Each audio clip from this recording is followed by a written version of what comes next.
રોટલીનું શાક, સેવ ગલકા બનાવવાની મસ્ત શાક બને છે. જય માતાજી, જય બાપા સીતારામ. મિત્રો કેમ છે બધા? મજામાં? સુરતમાં બધા મજામાં જ હોય. જો કેતનને હવે કામે જવું છે, એ માવા વાળા છે ને અમારે હવે બધું કામ પડ્યું છે. મારે હવે કામ કરવું છે. એ અહીંથી હવે અમે જાય પછી માવા. તો આજનો બ્લોગ તો મમતાએ શરૂ કર્યો છે, કેમ કે હું માવા વાળતો હતો એટલે. તો હવે અત્યારે કારખાને જવા દઈએ ને મમતા મારે જો અત્યારે કમ્પ્લીટ થઈ ગઈ છે. હવે એના ઘરનું આડાવડું કામ કરે તો કરી લઈ ઘર. હા, કામ કરવું જ જોઈએ ને. કોણ કરી દે? દાડિયા કરી લે. દાડિયા તમે કરજો ને. તો હાલો આપણે જવા દઈએ કારખાને. તો જો ફેમિલી આપણે ઘરે આવી ગયા છીએ. ઘરે આવ્યા ને ત્યાં આપણને ઘણું બધું ખાવાનું મળ્યું છે. લાટ બનાવી મમતા યાદ. રોટલીનું શાક, સેવ ગલકા, ભૂંગળા કા હવે બોલ હું રિહાણો માર્યો મેં હું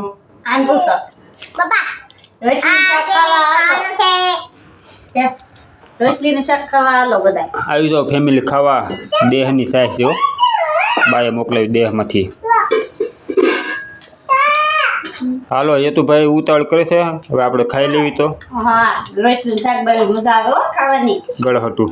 હા તો ફેમિલી આપણે ઘરે આવી ગયા છીએ ને. ઘરે આવ્યા ને એટલે આપણને કામ સીંધી દીધું છે, કેમ કે કરાવવું પડશે. થોડુંક મોડું થઈ ગયું છે એટલે થોડીક મદદ કરાવી દઉં તો જલ્દી થઈ જાય. તો એ રોટલી બનાવે છે. ટોળાનું શાક બનાવવું છે ને, તેમાં તો મહેનત વધારે હોય. ડુંગળી ટમેટાને એવું ખમણવાનું. તો મેં કીધું એને ડુંગળી ટમેટાનું ખમણી દે તો હું રોટલી બનાવી નાખું. તો થંબવેલ જોઈને તમને ખબર પડી જ ગઈ છે કે આ ડોડાનું શાક બનાવવાનું છે આપણે. ડુંગળી ટમેટા અને કોથમરીનું કાપી નાખવી. ચાલીમાં અને રોટલી પૂરી થઈ જાય અને પછી આપણે શાકનું રેસીપી શરૂ કરી દેવી.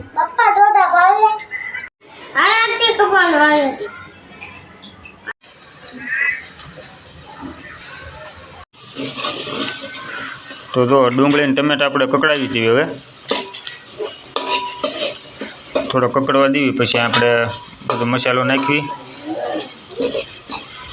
તો ડુંગળી ટમેટા કકડી ગયું છે, મસાલો નાખી દેવી આપણે બધું. થોડીક હળદર નાખશું ટેસ્ટ પ્રમાણે, નમક,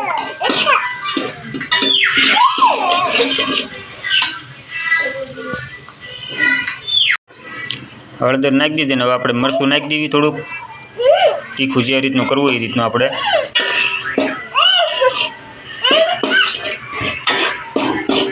મરચું નાખી દીધું છે. હવે પાણી નાખીને થોડીક વાર આપણે ગરમ થવા દઈએ. અને પાણી ગરમ થાય ને એટલી વાર આપણે છે ને ધાણાનું કટિંગ કરી નાખવી.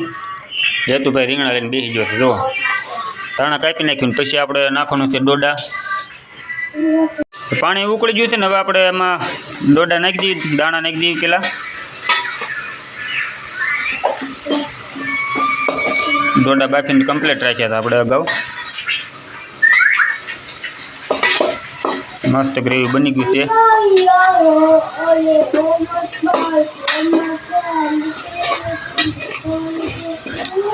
2-3 દાળ આખા સી નાખી દેવી અને હલાવી નાખવી. અને હવે થોડીક વાર સડવા દેવી, પછી ઉપરથી દાણા નાખી દઈશું. આપણે શાક સડી ગયું છે કમ્પ્લીટ. હવે ઉપરથી આપણે દાણા નાખી દેવું થોડાક.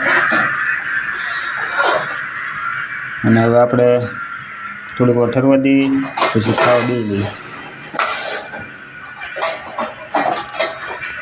જુઓ કેવું મસ્ત બન્યું કે નહીં. તો ફાઇનલ આપણે ડોડાનું શાક તૈયાર થઈ ગયું છે. તો આ રીતનું બન્યું છે. તમે કઈ રીતને બનાવતો અમને નથી ખબર, પણ અમે આ રીતે બનાવ્યું છે. મેં અને મમતાએ બે બનાવ્યું થોડુંક. કેવું બન્યું? ફોટો જોઈને કહેજો કે આ સારું બન્યું છે કે નથી બન્યું. એમ પહેલી વાર બનાવ્યું છે.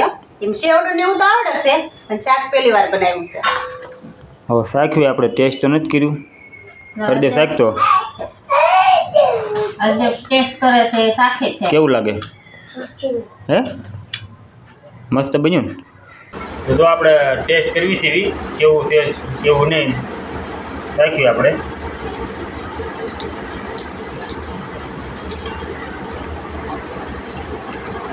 મસ્ત બીજું કાઢજો.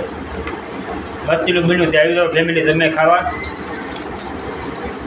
અમે ખાઈ લીધું હવે. શાક બહુ મસ્ત બન્યું છે. તમે ટ્રાય મારજો એકવાર ઘરે બનાવવાની. મસ્ત શાક બને છે. જો અત્યારે ખાઈને ધાબા ઉપર બેસી જાય છે ઘડીક બહાર ખાવા. કેમ કે ધાબા ઉપર મસ્ત પવન આવે છે ઠંડો. અને અગાસી ઉપર રૂમ હોય એટલે ઠંડો પવન બહુ મસ્ત આવે. અને આપણે રેસીપી વિડીયો આપણે કેવો બન્યો કેવો નહીં તમે કમેન્ટ કરી દેજો જરાક. તમને ખબર પડે કે બરોબર બન્યો કે નથી બન્યો.